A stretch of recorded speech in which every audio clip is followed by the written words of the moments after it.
सरकारें कहती हैं कि जनता से टैक्स इसलिए लिया जाता है ताकि विकास हो सके, लेकिन जब विकास की कथित वही इमारतें जनता की पैसों की बर्बादी का स्मारक बनकर खड़ी रहें तो जरूरी है खबरदार किया जाए।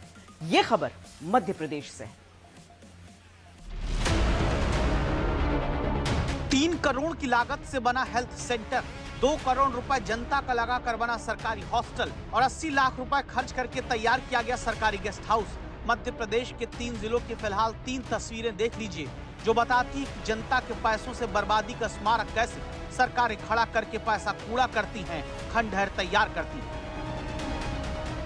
सबसे पहले आपको रायसेन लेकर चलते हैं। इस इमारत को देखिए। भोपाल से सटे रायसेन जिले के सुल्तानगंज में ये वो सरकारी गेस्ट हाउस है जो 6 साल पहले बनकर तैयार हुआ। दावा की जनता का 80 लाख रुपए इसमें खर्च हुआ। 6 साल बाद भी इसका उद्घाटन नहीं हो पाया। उद्घाटन ही नहीं हुआ तो फिर इमारत जस की तस छोड़ दी गई। 2019-20 में इसको कंप्लीट कर पीडब्ल्यूडी विभाग के हैंड ओवर कर दिया गया, लेकिन आज तक पीडब्ल्यूडी विभाग ने इसको शुरू नहीं किया। बात की जाए तो लगभग 80 लाख रुपए की लागत से ये बनाया गया है। मैं कैमरामैन से कहूँगा वो दिखाएं किस तरह से पूर्ण रूप से उद्घाटन से पहले खंडहर की स्थिति में जा चुका है। अब इसको इंतजार है कि लगभग 6 साल से ये बंद पड़ा हुआ है।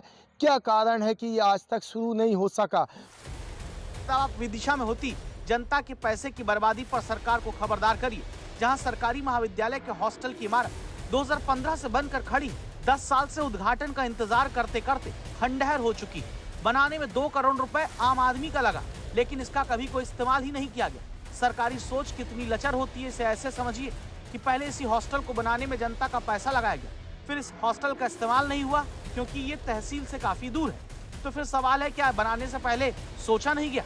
जहां हॉस्टल बनाकर पैसा डुबाया गया, फिर छात्रों को दूसरी जगह रुकवाने में भी 3.25 करोड़ रुपए अलग से खर्च कर दिए गए। शिक्षा विभाग की गलती है। खुद का भवन होते हुए भी ये किराया देना गलत बात है। जांच कर अधिकारियों पर कार्रवाई होनी चाहिए। अब सीहोर चलिए। सीहोर में सामुदायिक स्वास्थ्य केंद्र की इमारत 3 करोड़ की लागत से 2 साल से बन रही है। उद्घाटन से पहले ही निर्माण में करप्शन के आरोप लगने लगे हैं। दावा है कि मध्य प्रदेश में सैकड़ों ऐसे सरकारी भवन हैं जो 5 से 10 साल से बनकर खड़े हैं, लेकिन कभी इस्तेमाल नहीं हुए क्योंकि इनमें या तो भ्रष्टाचार का आरोप लगा या भ्रष्टाचार की वजह से निर्माण में ऐसी कमी रही जिसकी वजह से हैंडओवर ही पूरा नहीं हुआ।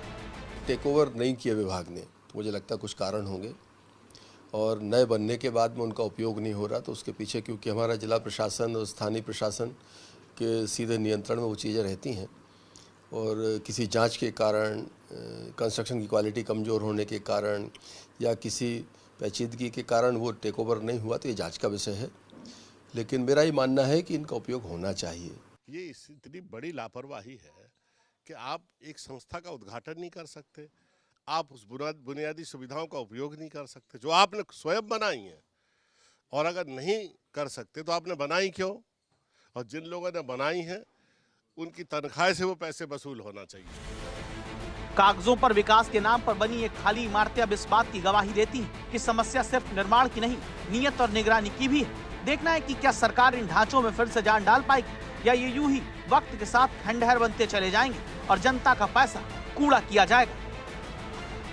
सीहोर से नावेद जाफरी, विदिशा से विवेक और रायसेन से राजेश रजक के साथ रवीश पाल सिंह, भोपाल आज तक।